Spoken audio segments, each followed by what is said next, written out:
we're given the capacity of the laptop to be 56 watts dot hour. This watt means what? Watt is the SI unit for power, and hour means what? Time. So this is like P times time.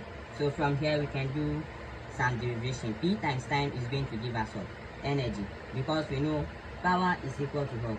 The rate at which work is done, or the rate at which energy is used. So power is equal to what? Energy over time.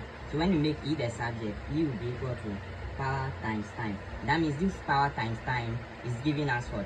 The energy instead. So they've given us information on energy, and also they've given us information on voltage. The voltage is 11.1 volts, and what's the order if it discharged after 4 hours, and they're giving us time too. So T is equal to 4 hours.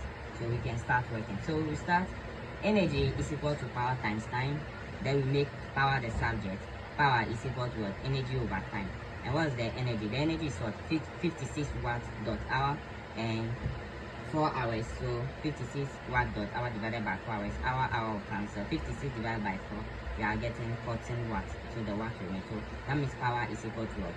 14 watts. Now what's the relationship between power? The question said we should calculate for current. So what is the relationship between current and power?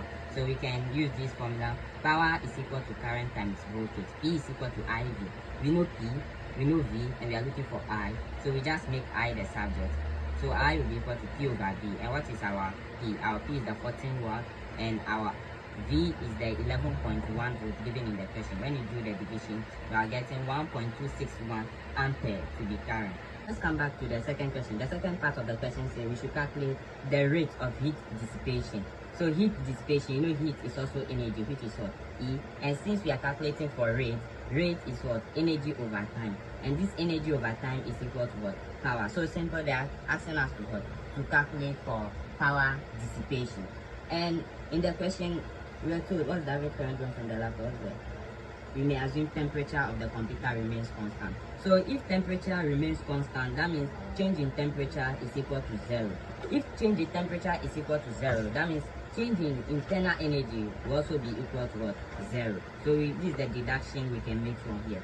So using the first law of thermodynamics, we realize since there is no change in temperature, it implies there is no change in internal energy. That is, change in internal energy is equal to 0. Not the internal energy, but the change in internal energy is equal to 0. And from the first law of thermodynamics, we can write change in U is equal to what? Negative Q plus W. Heat dissipation, that means the heat is released. Since the heat, we are using this convention. When the body gains heat, it's positive. When it gives out heat, it's what? It's negative. But since heat dissipation means it's giving out heat, we make it a negative Q plus W. And since change in U is equal to 0, Q will be equal to what? W. So we can assume that the machine is 100% efficient. So in that case, the rate of heat dissipation, which is Q over T, is equal to P. Assuming the machine is 100% efficient, this Q over T will just be the same as what? The energy given, which is what? The 14 watts. So rate of heat dissipation will be the same as what? 14 watts.